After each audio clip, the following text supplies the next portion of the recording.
From the slums of the Bronx, New York, this is that show that is not afraid to ask questions. The show that is not afraid to share its opinions. This show is for the people, by the people. Even the quote-unquote oppressed people. Let's get it. Welcome to The Miranda Project. Welcome to The Miranda Project. I'm your host, Manny. Happy to be with on this episode titled, What the Heck is Going On in New York City? Well, should we title it that? Like, what the heck is going on in New York City? That's like a long title. What up, New York? There we go. I think that's better. What's up in New York?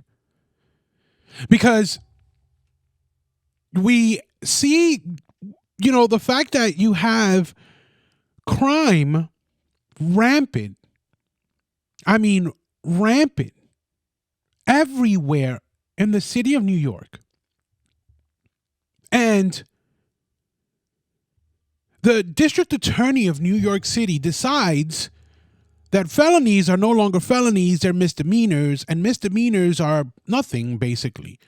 So you commit a crime and you don't do any time. You're okay. Everything's okay. You get away with it.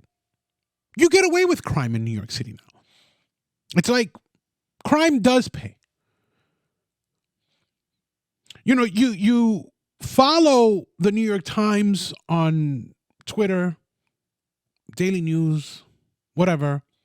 You get news reports from ABC News or Fox News or whatever, because you again, I don't like tune into those channels, but as I mentioned before, you don't tune into those channels, but you want to be on top of what's going on. You want to get information as it comes along,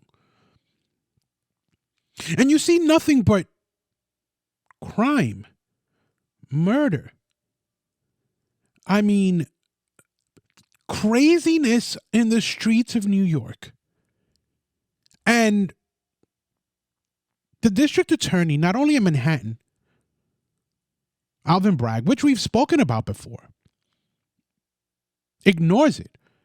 But in the other boroughs, you have district attorneys that are basically ignoring it as well. It's no big deal. It's ignored. You get a slap on the wrist and you're on your way. There was a news report, I believe today, of a man driving down I-95 in New York City where there is stiff, or New York City. I wasn't 100% exactly sure where it took place, but my estimation is that it took place in New York City. Driving down I-95, shooting his gun. When he's arrested, he gets off with a slap on the wrist. We've seen horrific crimes on the streets of New York. Let's not even talk about Junior. A few years back, what happened to that poor boy in the streets of the Bronx? We've seen shootings on, broad daylight. There's been news reports of young boys getting shot coming out of high school.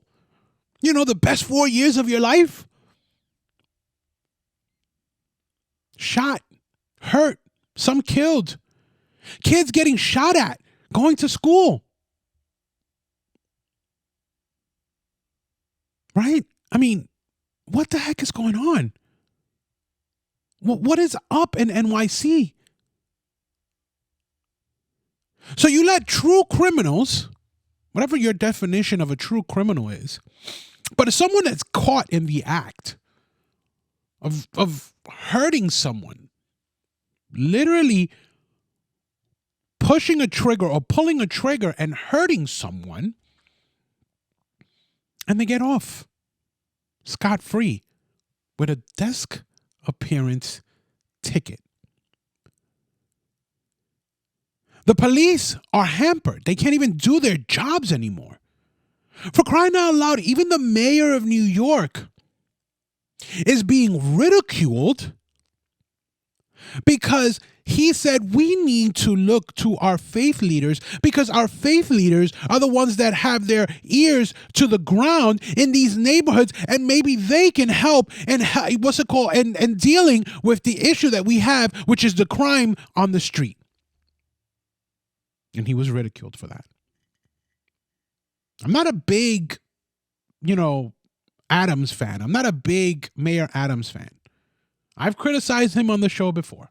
I have. Not a huge fan of his. But how do you sit there and criticize a man when he's trying to do something? Even his hands are tied because our lawmakers in the city council and in the state council have his hands tied that he can't do anything to help the people of New York City and the safety of these people in New York City, because you have these district attorneys and you have these attorneys and lawyers and judges that won't do their jobs and prosecute criminals for doing crime, for committing crimes. Now, again, your definition of a crime, blah, blah, blah, because where I'm leading to this, you're probably going to be like, we'll get there. We'll get there eventually. But the whole thing to me is just like, what the heck, man? Kids killing each other, people killing each other. There was a video on the streets of New York where two people attacked a man, one with a bat, the other with a knife, over a parking spot. Over a parking spot.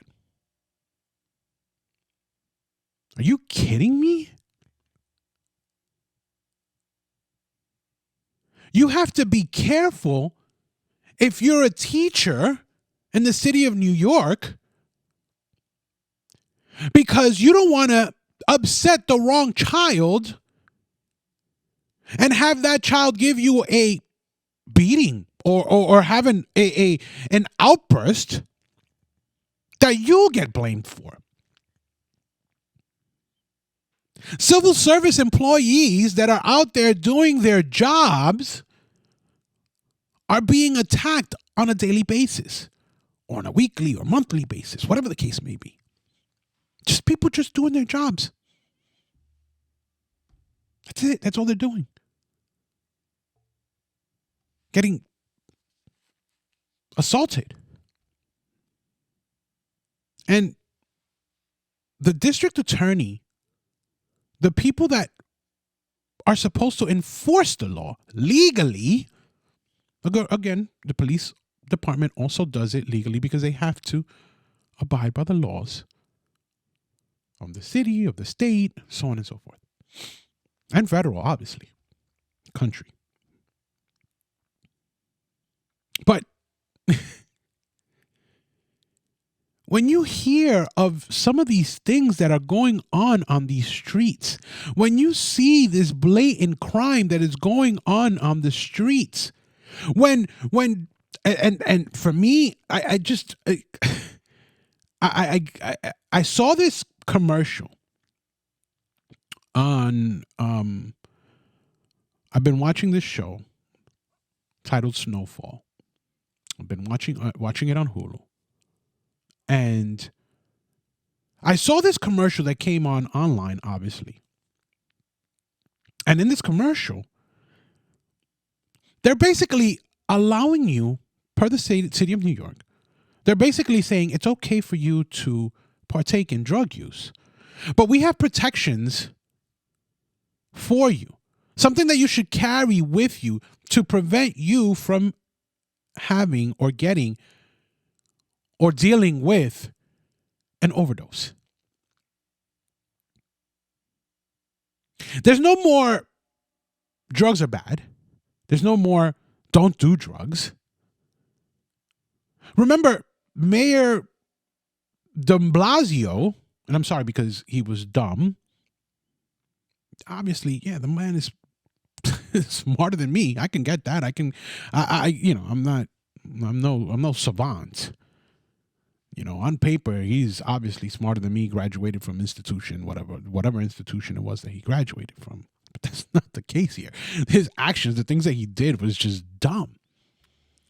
Because he implemented or he put in play where people can go into certain locations, clinics or whatever, to basically shoot up so that they can control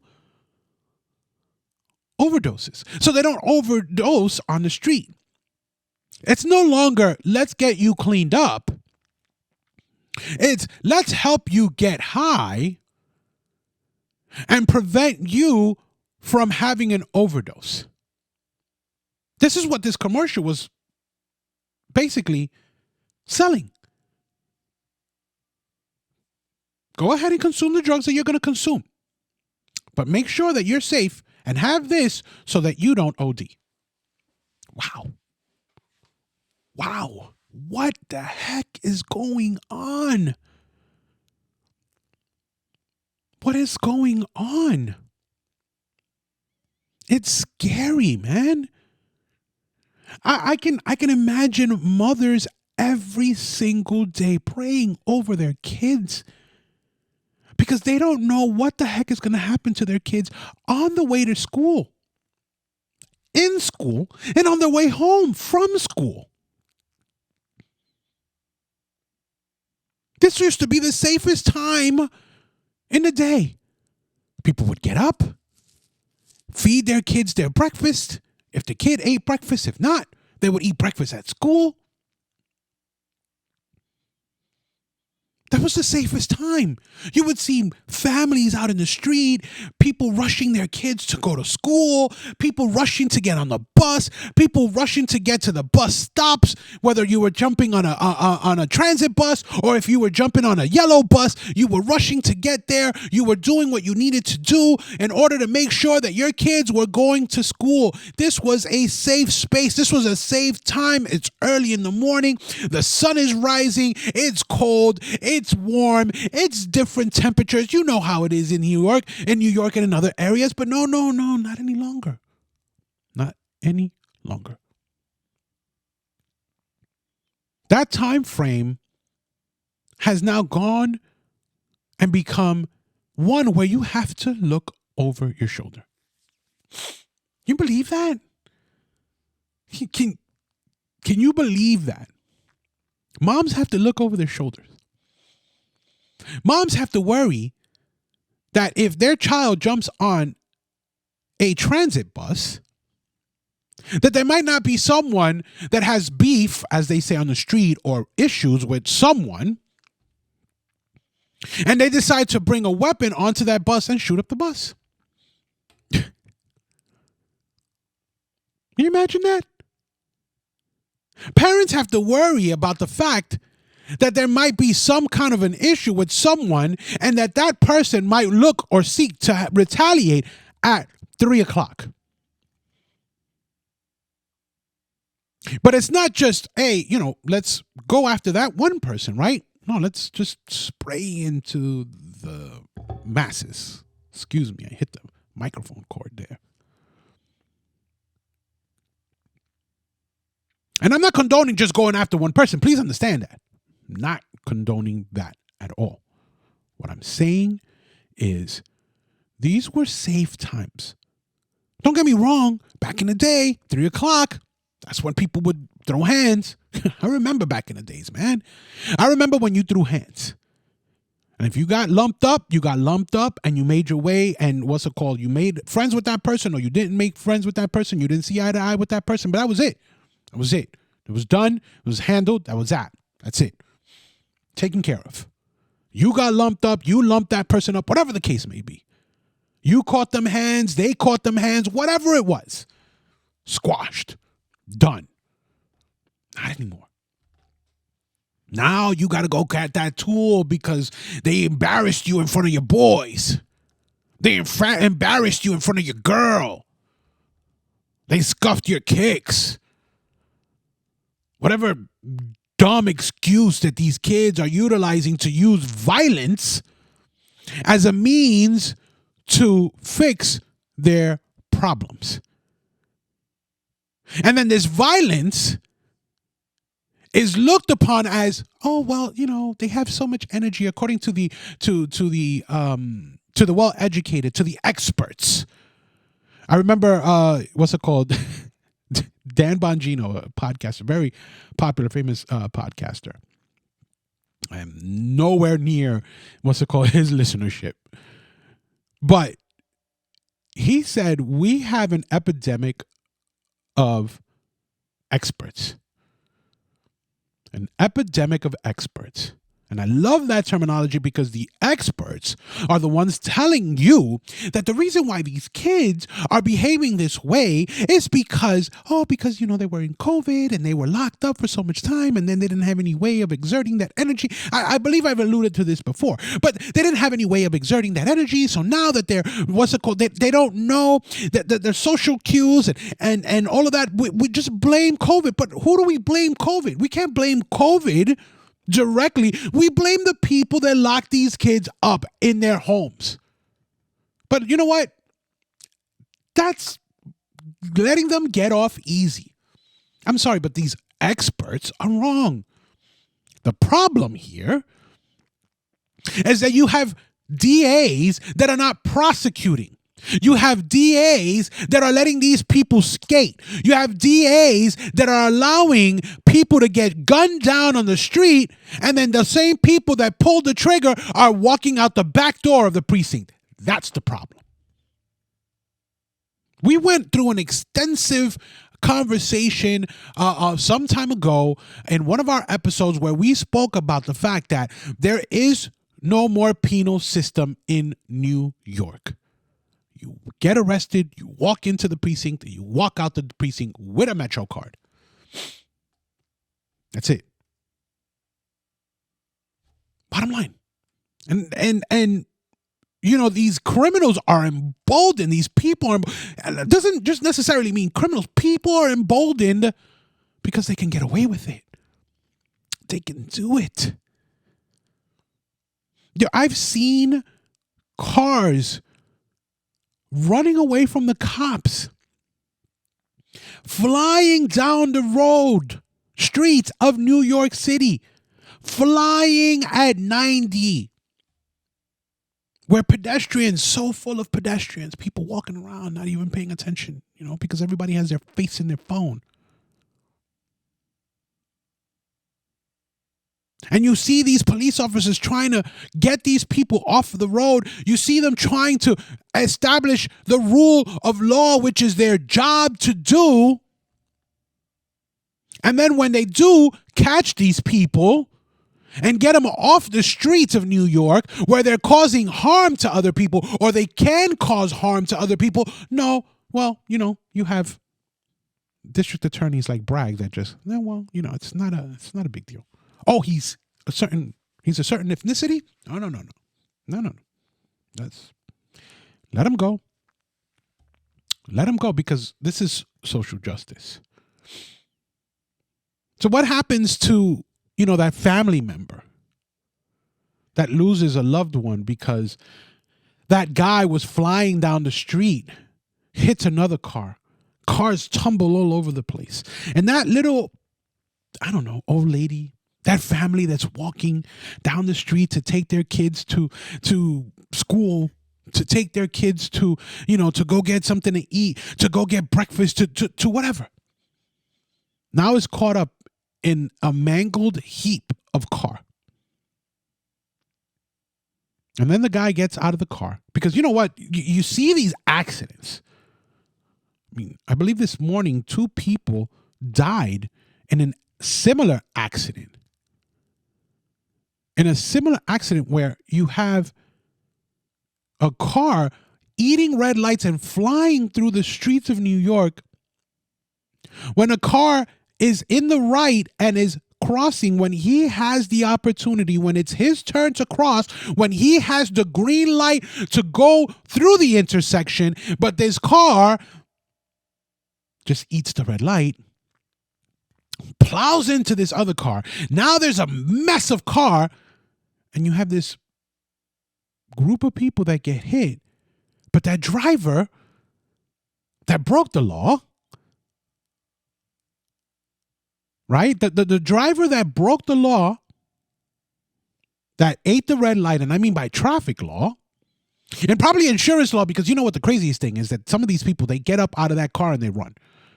Why? Because they have these illegal plates that, that are okay, that have been okayed, that they've kind of steered a blind eye to, that they don't enforce, or maybe they do enforce, or whatever the case may be. I mean, don't get me wrong. I know that the NYPD has been doing a really good job of getting those cars off the street, but as they do it, more come on.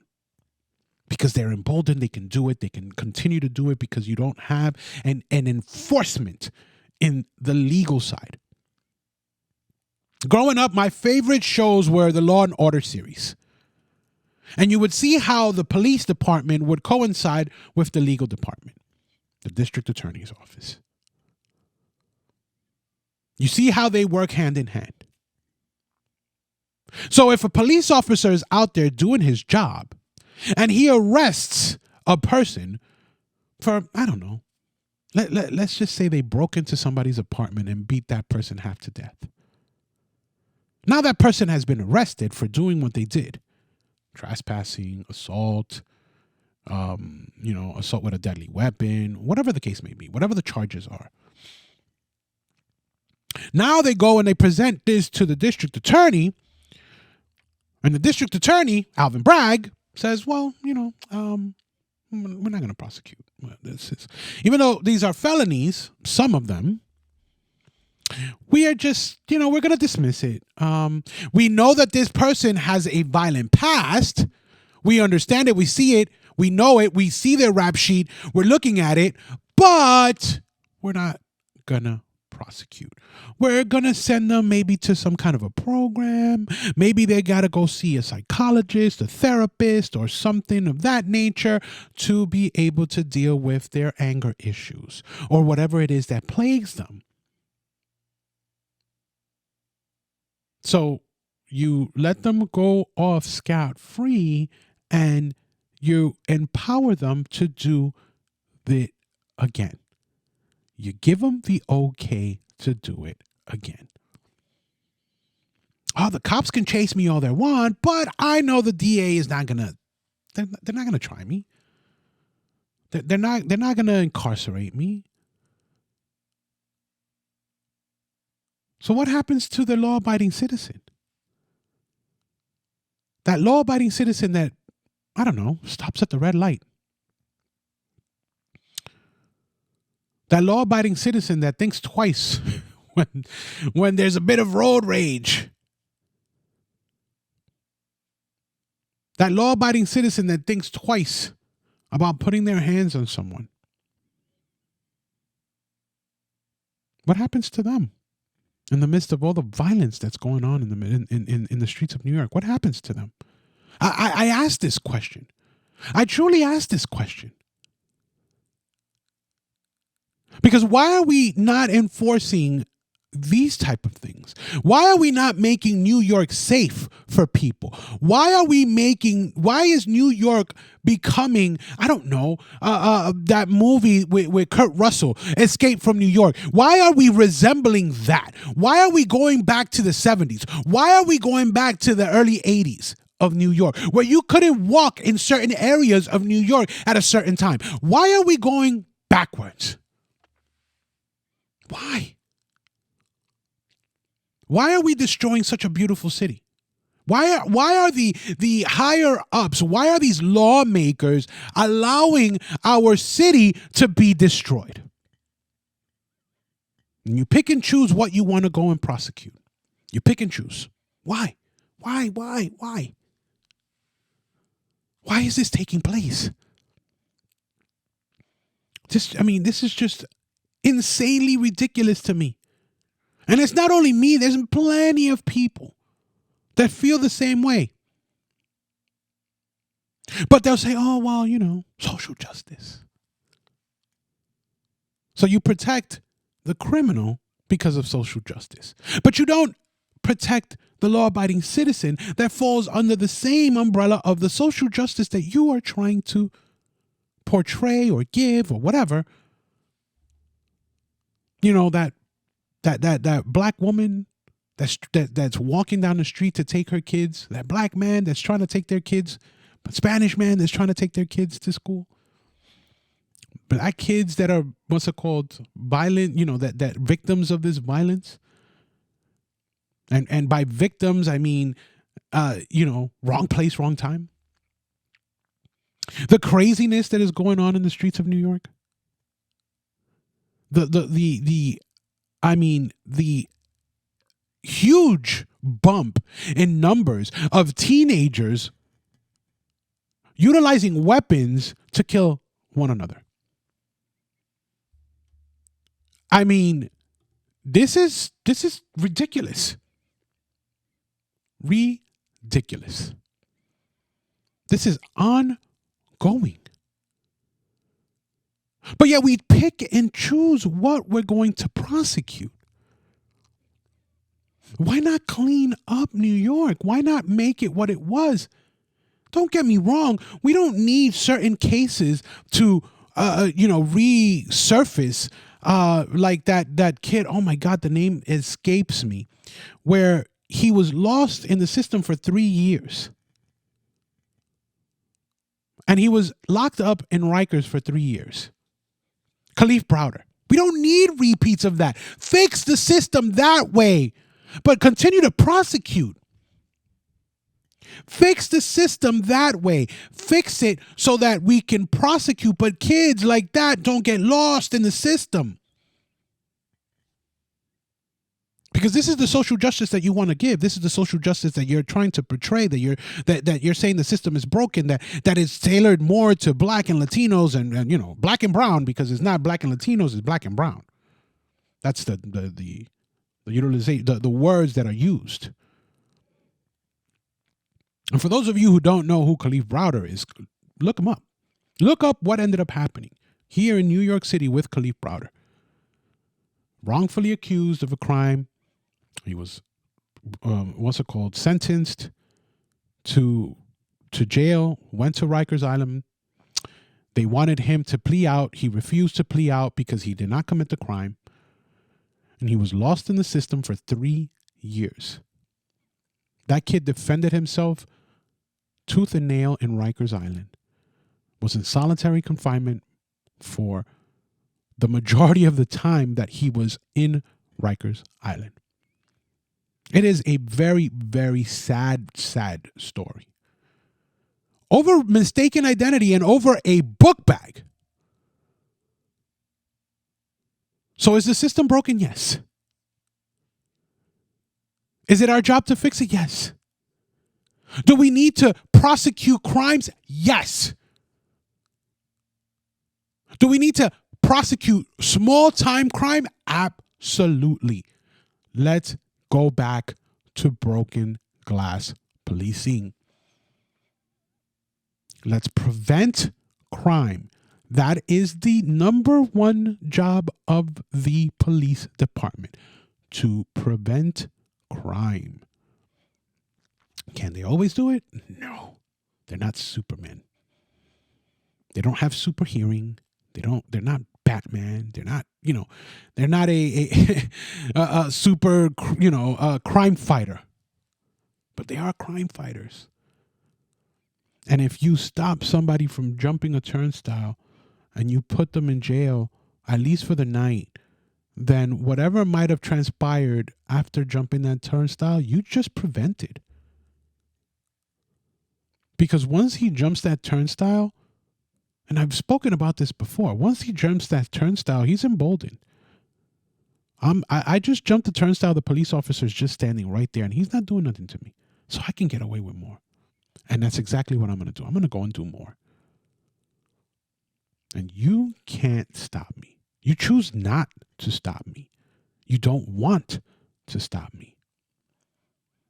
Because if you do, the first thing you see, and I saw it the other night, the police officer came up to this guy to ask him questions because he's standing on a street corner, I don't know, 3-4 o'clock in the morning doing who knows, God knows what, and the police officer just pulls up, steps out of the car to ask him questions, probably asking for his ID, which, you know what, just garnish the guy the ID and we'll keep it moving, right? But no, what does the kid do? Takes out his phone and starts recording the police officer. For those of you on the video podcast you saw, was holding up the phone.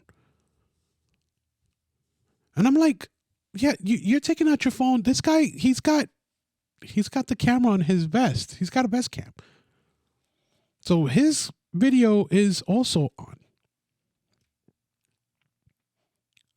Things happen like this. Just, what's it called? Give them what you want. Give them what they ask for. It just that simple. I watched this video. It didn't take place in New York. I'm not exactly sure where it took place.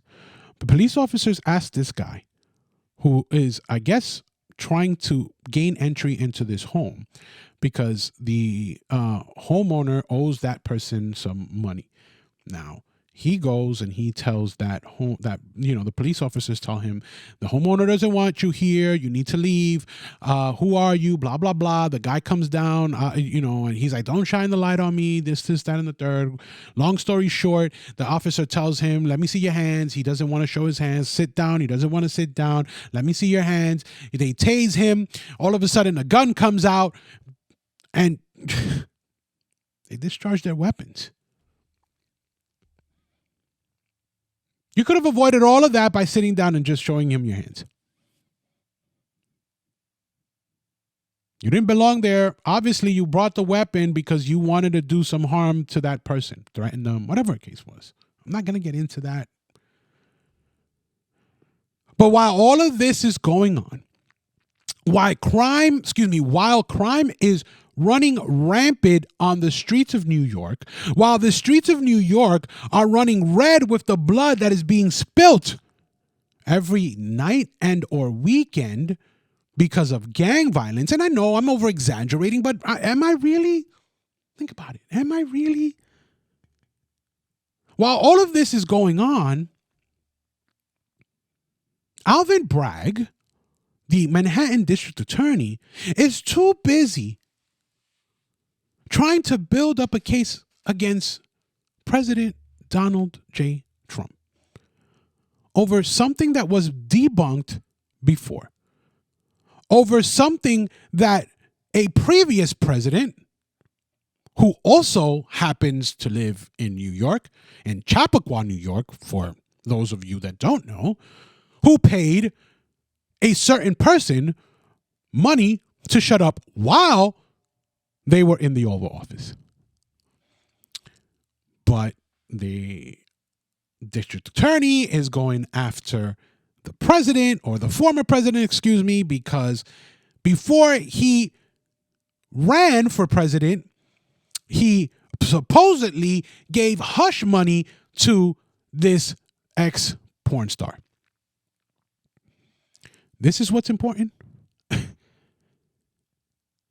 This is what's important. Ladies and gentlemen, I ask you, is this what's important? I don't care if you do not like Donald Trump, but I know that you like your safety as a New Yorker. I don't care if you don't or if you do, but you do love your safety. And when you don't have it, there's a problem. But no, Alvin Bragg says that we need to go after something that is so unimportant. Why? I'll give you the reason. The reason why. But you know what? You guys already know. I mean, it's no surprise to you. You guys already know. This is all political. You see, politics is more important than your safety. Now, please understand that police forces and all of that, that's highly political, all of that. But your safety, public safety is important. It's important to you. You pay your tax dollars so that you can feel safe in your home, knowing that whether you like the police department or you don't, you have a level of safety because they're there. Whether you like whether you like the police department or you don't, you know that you can hit 911 and have someone within minutes to your door. Whether it's because you hurt yourself or someone hurt you, or someone's trying to get into your home, or somebody's trying to hurt you. So there's that personal, that feeling of safety. But that's gone now. Because your safety, public safety, is taking a backseat to political issues. Not political issues, but political grandstanding. Alvin Bragg is moving against President Trump because they don't want him to run again in 2024. So they're bringing up this debunked issue, this thing that happened in the past. It's unimportant. That really is unimportant, that you have, even for crying out loud, Chuck Schumer was on the list of one of the most prolific madams in New York City. He was on her top 10 list of clients.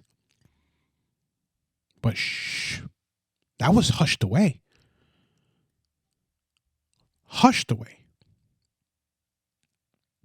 So you see the difference here? You understand? This is a political stance. This is a political witch hunt.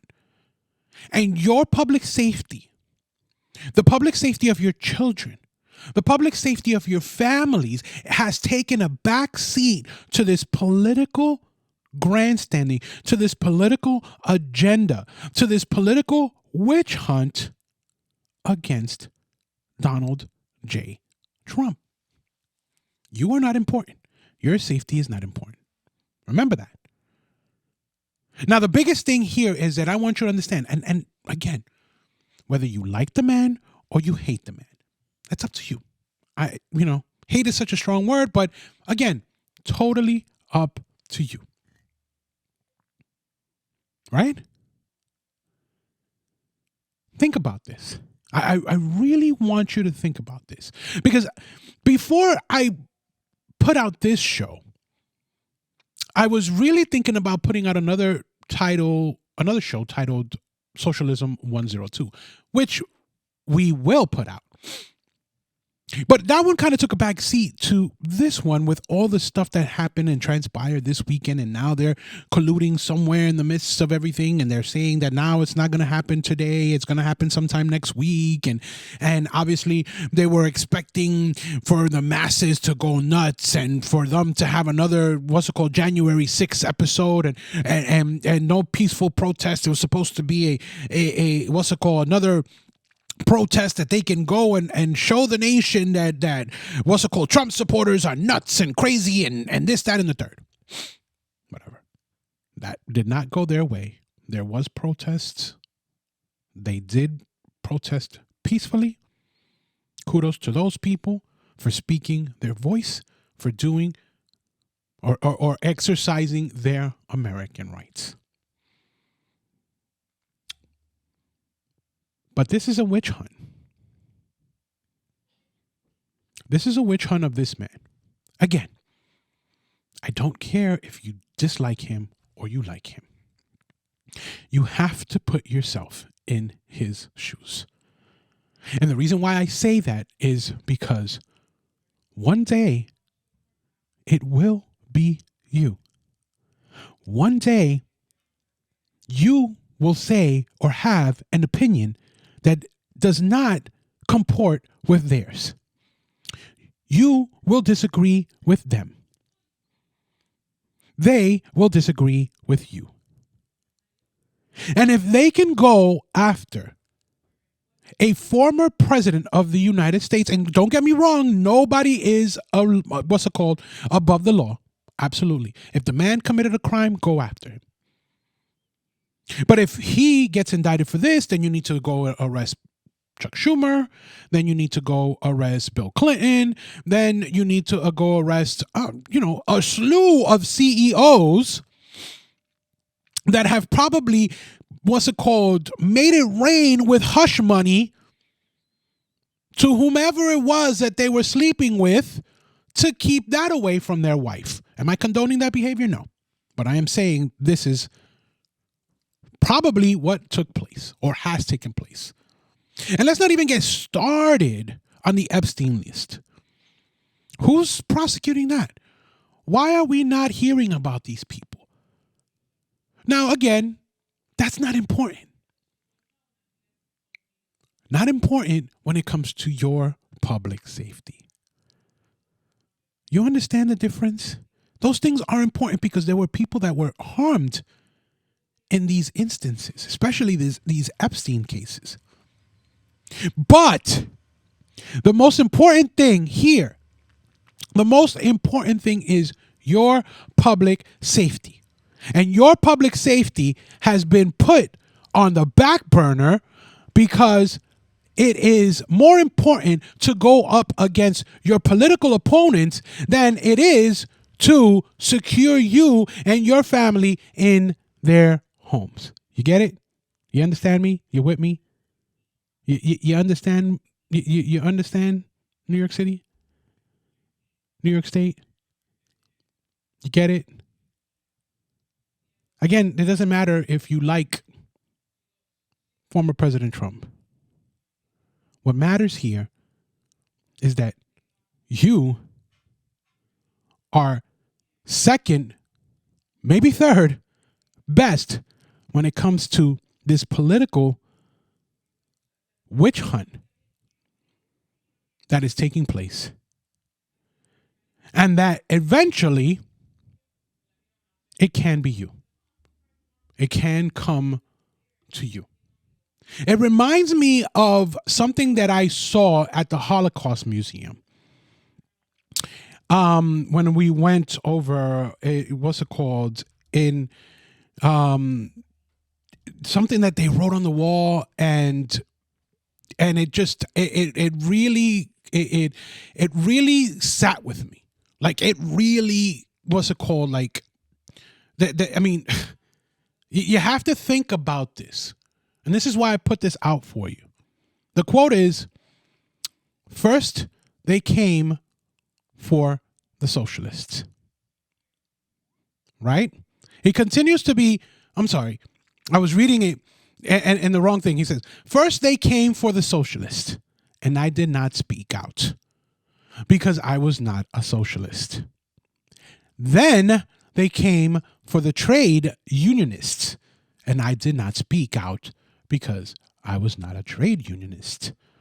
Then they came for the Jews, and I did not speak out because I was not a Jew. Then they came for me, and there was no one left to speak for me. If they can go after a former president, who the heck are we? Who are we? Seriously. Think about it. Who are we? Nobody's above the law. Again, no one is above the law, especially God's law. Understand that.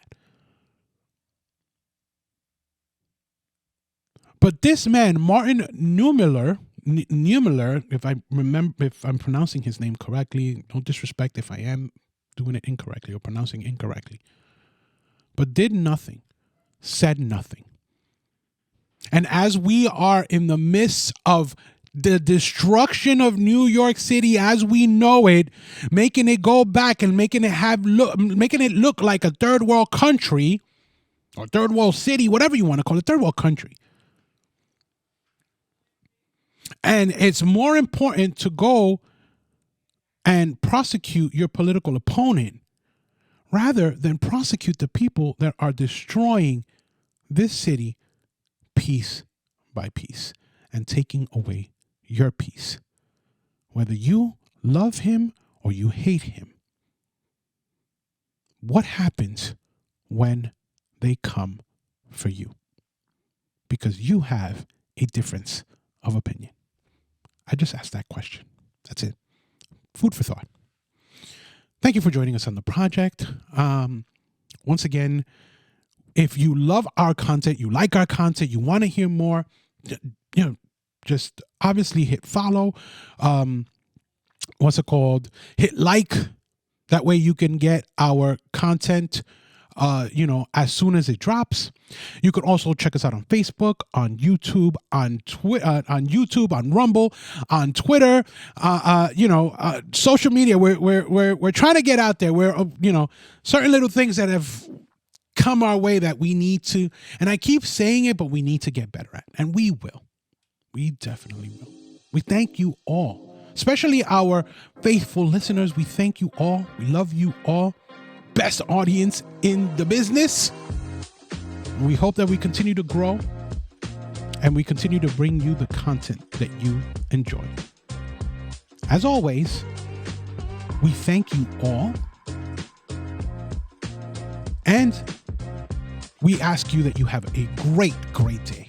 Until next time, God bless you